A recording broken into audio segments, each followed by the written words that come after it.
Good morning class. बच्चों, आज हम हिंदी रीडर पढ़ेंगे, ठीक है। उसमें हम चैप्टर पढ़ेंगे 5, अक्षरों का महत्व। आप सभी लोग अपनी अपनी बुक खोल लीजिएगा।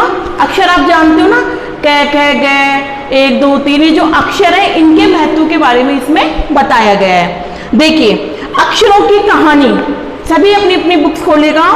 यह पुस्तक अक्षरों से बनी है, अक्षर ही है, पुस्तक अक्षरों से बनी है। तरह तरह की पुस्तकें तरह तरह के अक्षरों से बनी है। क्या बिना अक्षर के कोई पुस्तक बन सकती है? नहीं ना। तो ये पुस्तक, सभी पुस्तकें काहे से बनती हैं? अक्षरों से। दुनिया में अब तक करोड़ों पुस्तकें छप चुकी हैं, हजारों पुस्तकें रोज छपती हैं। तरह तरह के अक्षरों में हजारों के तादाद में रोज समाचार पत्र छपते हैं। इन सबके मूल में है अक्षर। अगर अक्षर नहीं होंगे तो क्या समाचार पत्र छपेंगे? क्या किताबें छपेंगी? नहीं ना। इन सबको छपने के लिए किसकी जरूरत है? अक्षरों की। हम कल्पना भी नहीं कर सकते, यदि आदमी अक्षरों को न जानता तो आज इस दुनिया का क्या हाल होता। सोचो, अगर हमें पढ़ना लिखना नहीं आता, हम अक्षरों को नहीं जानते, तो ना हम पहले के बारे में जान सकते क्या हो रहा है, और ना हमारी आने वाली पीढ़ी समझ सकती कि क्या हो रहा है, ठीक है। कोई कह सकता है हम अक्षरों को अनादिकाल से जानते हैं, मतलब बहुत समय पहले से। अक्षरों का ज्ञान हमें ईश्वर से मिला है। किससे मिला? अक्षरों का ज्ञान हमें ईश्वर से मिला है। पुराने जमाने के लोग सचमुच ही सोचते थे कि अक्षरों की खोज ईश्वर ने की है, पर आज हम जानते हैं अक्षरों की खोज किसी ईश्वर ने नहीं बल्कि स्वयं आदमी ने की है। अब तो हम ये जानते हैं कि जिन अक्षरों की खोज किस देश में किस समय हुई।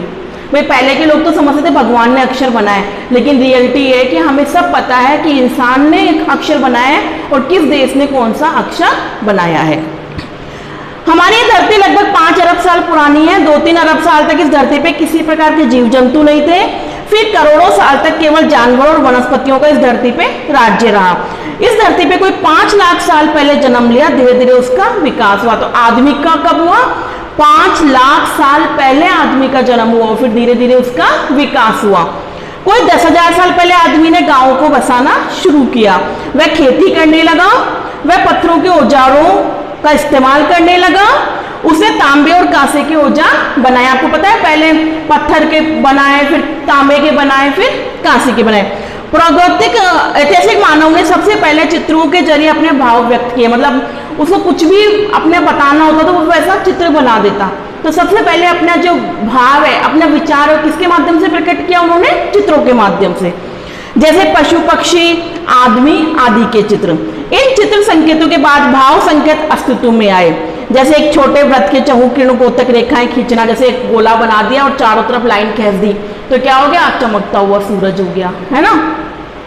तो इससे क्या हो गया? सूर्य का चित्र बन गया। बाद में यही चित्र ताप धूप का गोतक बन गए। इस तरह अनेक संकेतों से समझ में आया कि पहले मन के भावों को चित्र के द्वारा समझाया जाता था, लिखकर नहीं समझाया जाता था। तब जाकर काफी समय बाद आदमी ने अक्षरों की खोज की। अक्षरों की खोज के सिलसिले को शुरू हुए मुश्किल से 6000 साल हुए। तो अक्षरों की खोज कब हुई थी बच्चों? 6000 साल पहले। केवल 6000 साल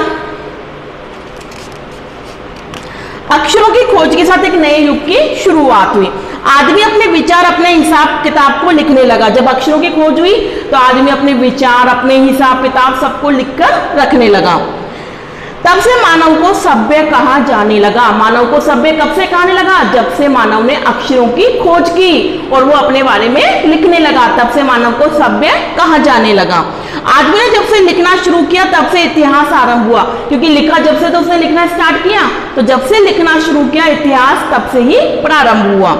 किसी के कौम देश का इतिहास तब से शुरू होता है जब आदमी लिखे हुए लेख मिलने लगते हैं। तो अब आप देखो हमारे लेख कब से मिल रहे हैं, तो तब से ही हमारा इतिहास स्टार्ट है। इस प्रकार इतिहास को शुरू हुए मुश्किल से 6000 साल हुए। तो इतिहास को शुरू हुए कितना टाइम हुआ है बच्चों? 6000 साल।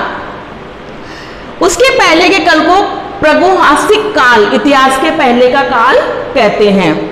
अतः हम देखते हैं कि आदमी अक्षरों की खोज नहीं करता तो आज हम इतिहास को नहीं जान पाते। आप बताओ, अगर उस टाइम अक्षरों की खोज नहीं होती तो ना पहले कोई बुक्स लिखी जाती, ना हमें पता होता कौन अकबर है, कौन महाराणा प्रताप है, या क्या साइंस है, किसने क्या आविष्कार किया, नहीं जान पाते ना। आर्यभट्ट कौन है, कि हम किसी के बारे में नहीं जान पाते।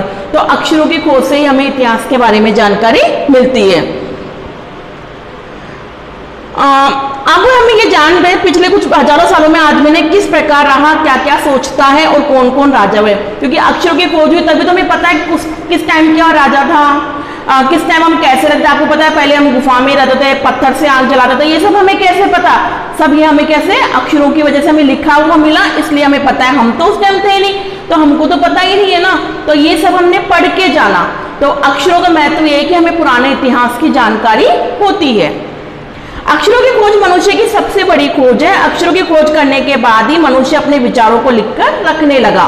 इस प्रकार एक पीढ़ी के ज्ञान का इस्तेमाल दूसरी पीढ़ी करने लगी। जैसे आज आज हमारे टाइम में हम जो सोच रहे हैं, लिख रहे हैं, हर चीज लिखी जा रही है, आने वाली पीढ़ी उसी चीज को पढ़ती है। अभी कोरोना का ही ले लो, ठीक है, अभी 2020 में कोरोना आया अपने, तो ये लिखा जाएगा जब अपनी आने वाली पीढ़ी होगी। जैसे अभी हम पढ़ते हैं ना 1920 में भी ऐसी महामारी आई थी, हर 100 साल में महामारी आती है, तो हमें पहले का कैसे पता, वो लिखा हुआ है। तो आज का भी लिखा जाएगा तो हमारी आने वाली पीढ़ी उस चीज को पढ़ेगी। अक्षरों की खोज करने के बाद पिछले 6000 सालों में मानव का तेजी से विकास हुआ है। यह महत्व है अक्षरों का और उनकी बनी हुई लिपियों का। अतः हम सबको अक्षरों की कहानी मालूम होनी चाहिए। आज जिन अक्षरों को हम पढ़ते लिखते हैं, कब बनाए गए, कहाँ बने, किसने बनाए, यह जानना बहुत जरूरी है। कैसा लगा बच्चों अपना अक्षरों का पाठ? बहुत अच्छा था ना। तो आज आपको क्या करना है, इसको रीड करना है और इसके 10 कठिन शब्द लिखने हैं। ठीक है, थैंक यू।